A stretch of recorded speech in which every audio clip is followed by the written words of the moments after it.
Halo, saya Karol Bimoseno. Pada video ini akan mempresentasikan konsep struktur dan konstruksi pada bangunan rancangan saya, Politeknik Bandung.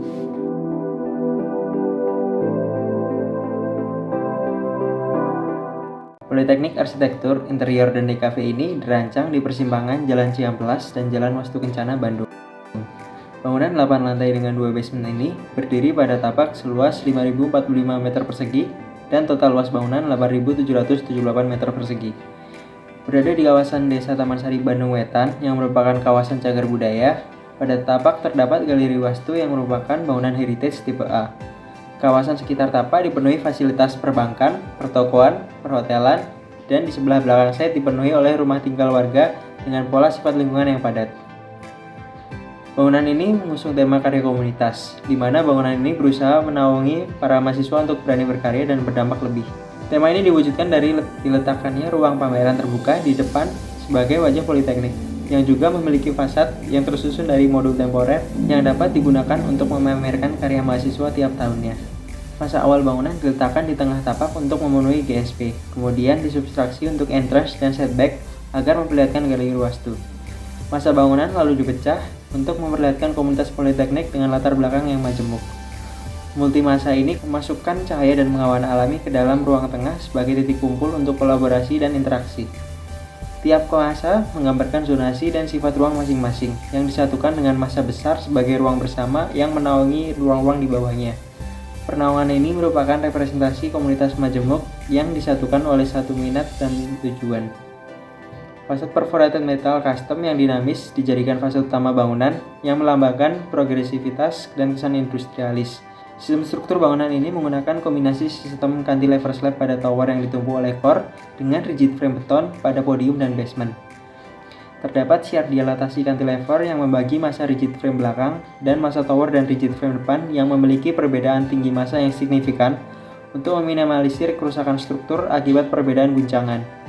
Kombinasi sistem struktur ini dapat menciptakan ruang yang dinamis dan unik tanpa terkekang oleh modul struktur yang geometrik, namun kurang efisien, memerlukan keahlian konstruksi yang lebih, serta memerlukan kuantitas dan mutu beton yang tinggi. Struktur cantilever slab digunakan untuk menciptakan naungan untuk ruang terbuka di bawah sebagai representasi dari kolaborasi komunitas politeknik. Struktur cantilever slab juga memungkinkan terciptanya bukaan lebar dan infinity view untuk mengintegrasikan ruang luar dan ruang dalam yang nyaman untuk belajar. Beban yang dilayani bangunan terdiri dari beban mati dari masa bangunan itu sendiri, beban hidup dari pengguna dan perabot, dan beban eksternal seperti beban hujan, termal, angin, dan gempa. Cantilever slab menyalurkan semua beban pada core di inti massa seperti sistem batang pada dahan pohon. Core kemudian menyalurkan beban secara aksial ke banyak fondasi seperti akar pohon. Sistem rigid frame menyalurkan beban melalui rangka balok dan kolom beton menuju fondasi yang diteruskan ke tanah. Selain dengan shear dilatasi, kekakuan lateral dicapai dengan tatanan massa dan struktur yang seimbang. Dengan core pada titik pusat massa, podium yang lebar, dan massa bangunan yang tidak terlalu kurus membuat bangunan juga sangat sulit terguling. Fondasi dalam bore pile juga membuat bangunan sulit terguling dengan kedalaman struktur dan shaft friction fondasi terhadap tanah. Struktur rigid frame menggunakan modul 8x8 dan 8x6 yang efisien dalam segi dimensi struktur dan ruang, serta modul 8x12 untuk bentang ruang yang lebih lebar, seperti ruang serbaguna dan studio. Massa podium yang menggunakan struktur rigid frame ini dibagi menjadi dua tipe konstruksi, yaitu konstruksi beton yang terdiri dari plat dan balok beton induk 30/70 dan balok anak 20/50 untuk modul 8x8, dan konstruksi baja dengan balok honeycomb 400/800 mm dan plat bondek untuk modul 8x12 meter. Balok honeycomb digunakan untuk meminimalisir tinggi balok dan ruang plafon, di mana balok ini dapat terintegrasi dengan sistem MEP dengan menggunakan lubang pada balok untuk saluran utilitas. Digunakan juga balok IWF 300/600 mm dan 200/400 mm untuk konstruksi rangka atap. Kolom yang digunakan adalah kolom bulat beton untuk menciptakan kesan halus. Kedua massa tersebut dipisahkan dengan shear dilatasi agar tidak terjadi perbedaan perilaku gaya, di mana plat konvensional menyalurkan beban secara banyak arah dan plat bondek menyalurkan beban secara searah. Struktur cantilever slab pada tower menyalurkan beban ke core wall di tengah massa dengan ketebalan plat 15 cm atau sepertiga 35 bentang.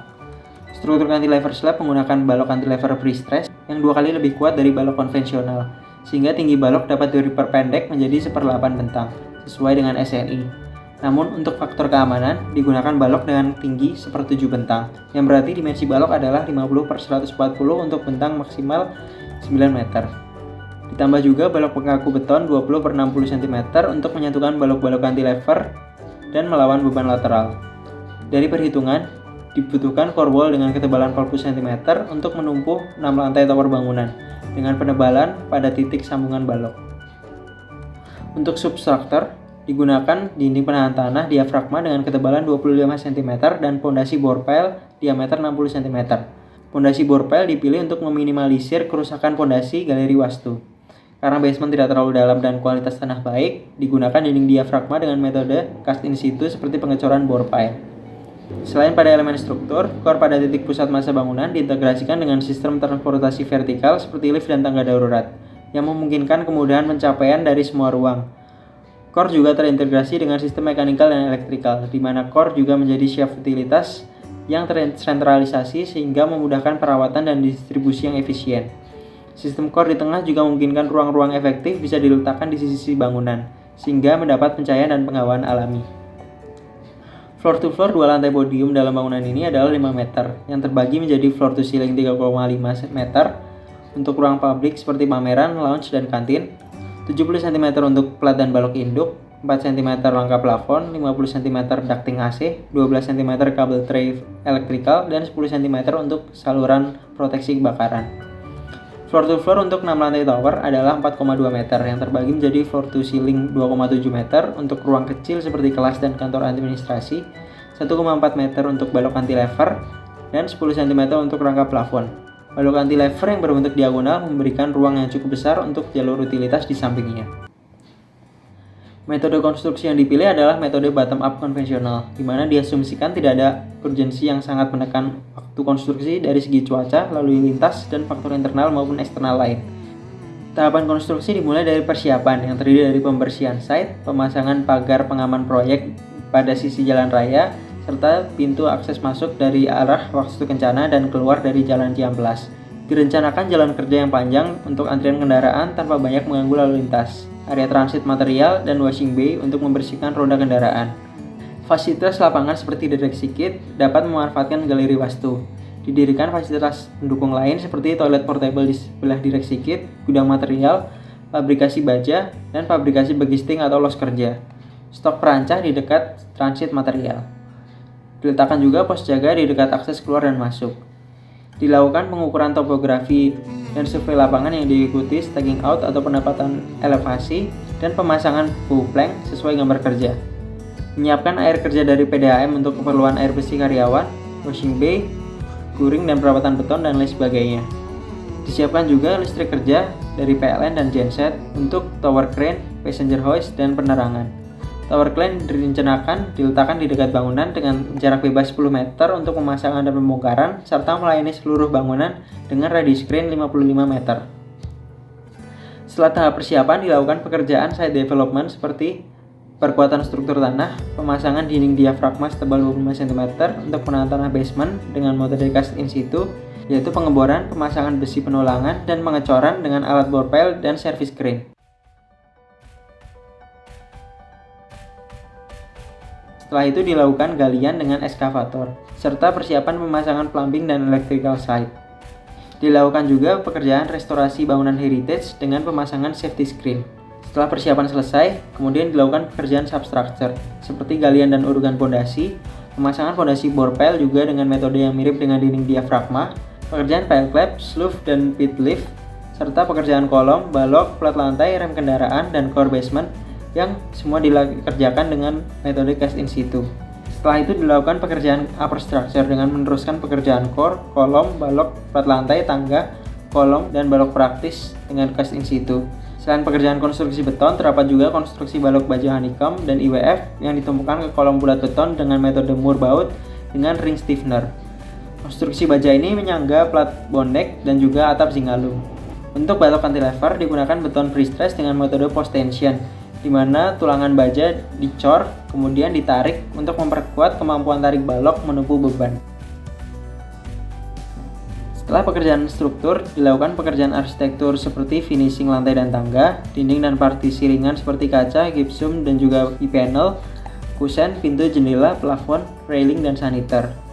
Sambil melakukan pekerjaan arsitektur, dilakukan pekerjaan plumbing seperti sistem air bersih, air kotor, air hujan, mechanical electrical seperti lift, unit AC VRV, ducting AC, fresh air, dan exhaust, perangkat penerangan, telepon, wifi, CCTV, dan lain sebagainya. Tahap terakhir adalah pekerjaan landscape seperti pekerjaan hardscape, softscape, vegetasi, green roof yang dilakukan bersama dengan pekerjaan interior seperti perabot, artwork, dan special lighting. Sekian dulu untuk video kali ini, semoga bermanfaat. Terima kasih.